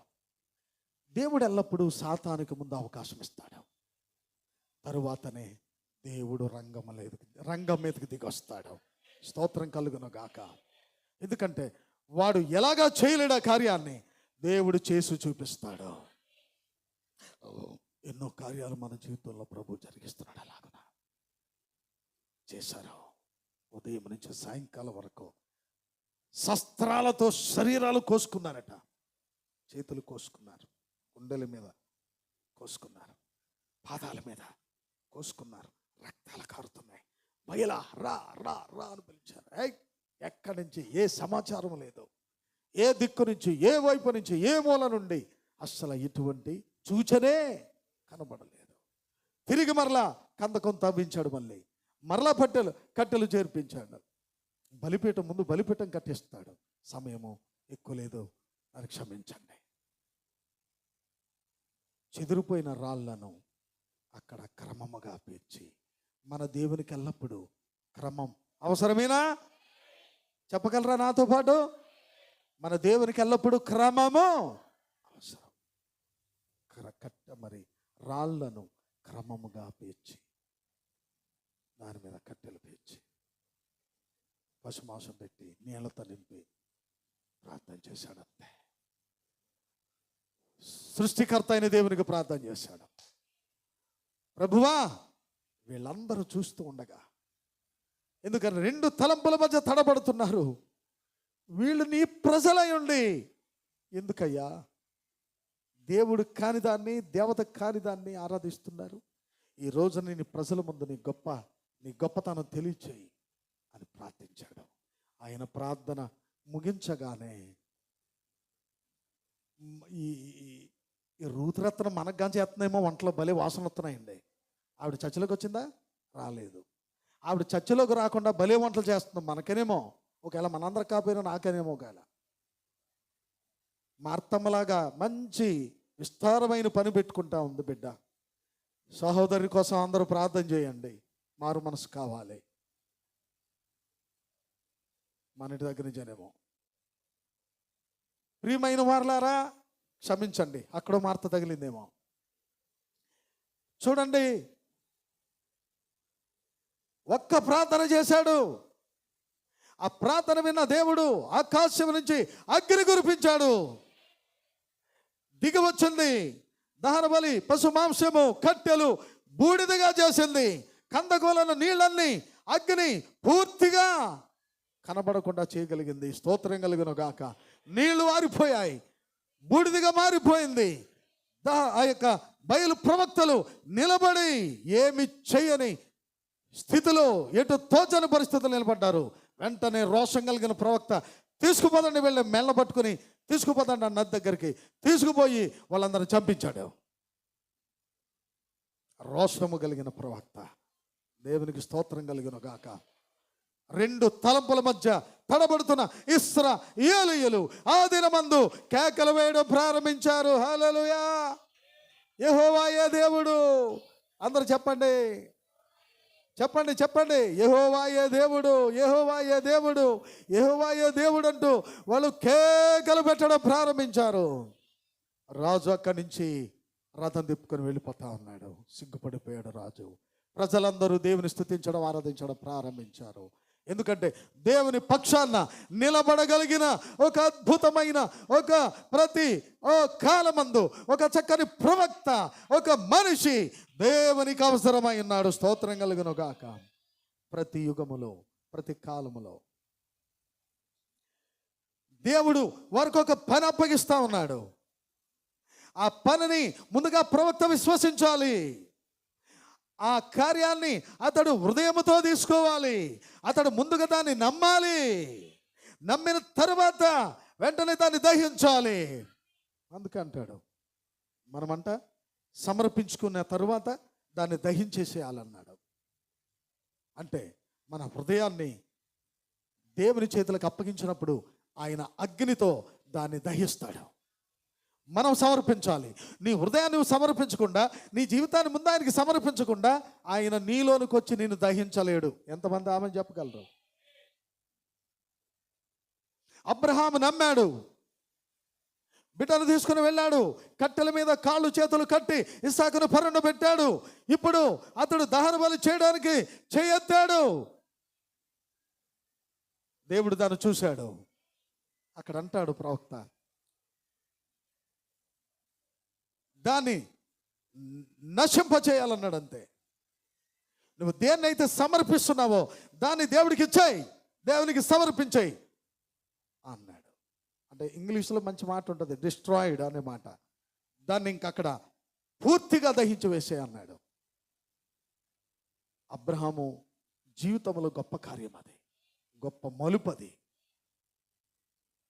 మరి ఇక్కడ చూడండి, ఏలియా ప్రార్థించాడు, పూర్తిగా దేవుని నమ్మాడు. అతను దేవుణ్ణి మీద అతడు ఆనుకోకుండా అంతగా అతడు ప్రార్థించిన వెంటనే అగ్ని ఎలా దిగుద్ది? నువ్వు ప్రార్థించే దిగుద్దేమో. ఎందుకంటే ఆ కాలము కొరకు దేవుడు నియమించుకున్న ప్రవక్త అయినా ఖచ్చితంగా అతడు ప్రార్థిస్తాడు. కారణం, ముందు రోజున దర్శనం చూశాడు గనుక. ఆమేన్, హల్లెలూయా. ముందు రోజున అతడు దర్శనము చూశాడు అని చేత ధైర్యంగా ప్రార్థిస్తూ ఉన్నాడు. అక్కడ మన ప్రవక్త కూడా జీవితంలో అలాంటి కార్యాలే జరుగుతూ వచ్చాయి. ఎలాంటి కార్యాలు? ప్రతీది ముందు దేవుడు ప్రవక్తకు బయలుపరుస్తూ వచ్చాడు. దానినే ప్రవక్త మాట్లాడుతూ వచ్చాడు. ఆయనకు బయలుపరచలేనిది ఎప్పుడు ఆయన పలకలేదు. ఆయనకు బయలుపరచలేనిది ఎప్పుడు చేయడానికి ముందుకు వెళ్ళలేదు. అందుకే అతడు దేవుని చేతిలో ప్రవక్త, మన కాలపు 7వ దూత. కనుక వాక్యాన్ని ప్రేమిందామా? వాక్యాన్ని ప్రేమిందామా? ఏలియా దేవుని పక్షాన రోషము కలిగిన ప్రవక్తగా కర్మెలు పర్వతం మీద కనబడుతున్నాడు. ఆ ఎత్తైన పర్వతం మీద ఆకర్షణ. మోషే ఎక్కుచున్న పర్వతం మీద ఆకర్షణ కనపడింది. మారిపోయాడు. ఒక ఎత్తైన కొండ మీద వాడ కట్టబడతా ఉంది. ప్రజలందరూ దాన్ని చూసి గేలి చేశారు.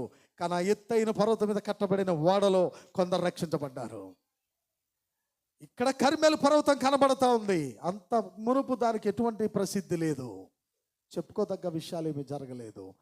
ఏలియా వచ్చాడు, అక్కడికి దేవుడు దిగొచ్చాడు. దేవునికి స్తోత్రం కలుగును గాక.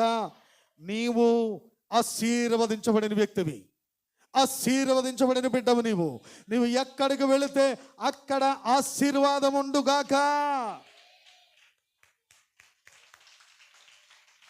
నువ్వు ఎక్కడకు నడిపించబడితే అక్కడ దేవుని అగ్ని మండుగాక.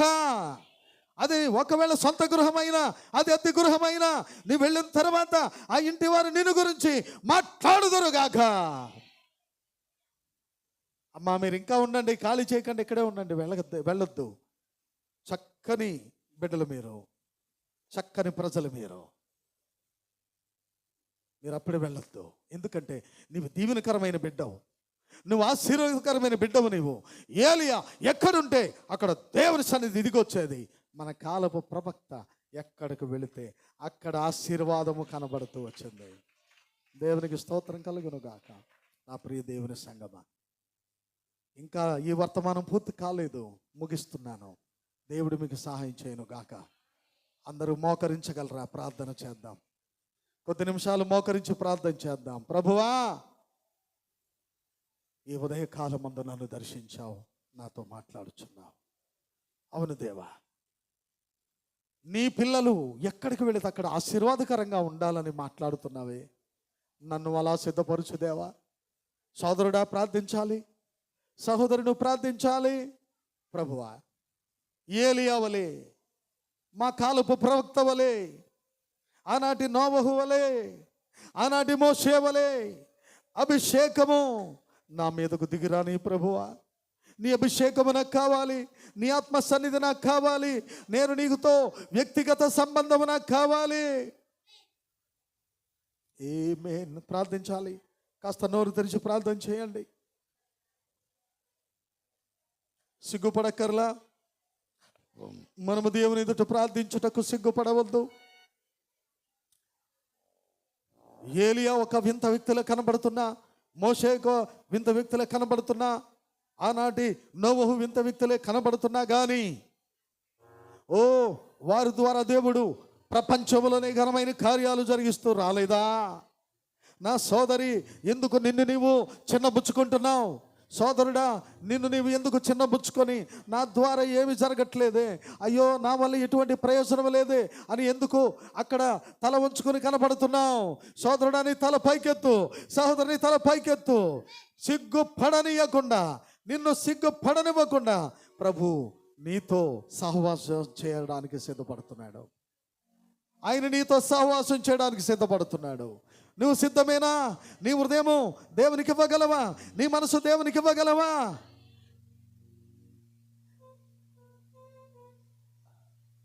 నీ సమస్తాన్ని దేవునికి సమర్పించుకోగలవా?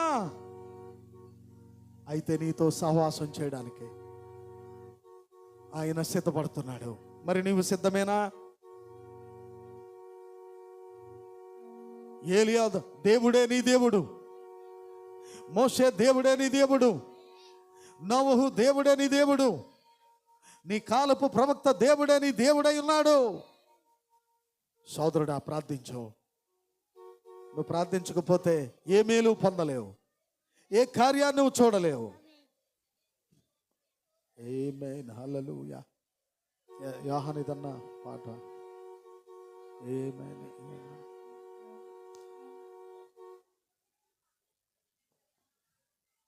Thank you Jesus. Thank you Jesus. హల్లెలూయా, హల్లెలూయా, హల్లెలూయా.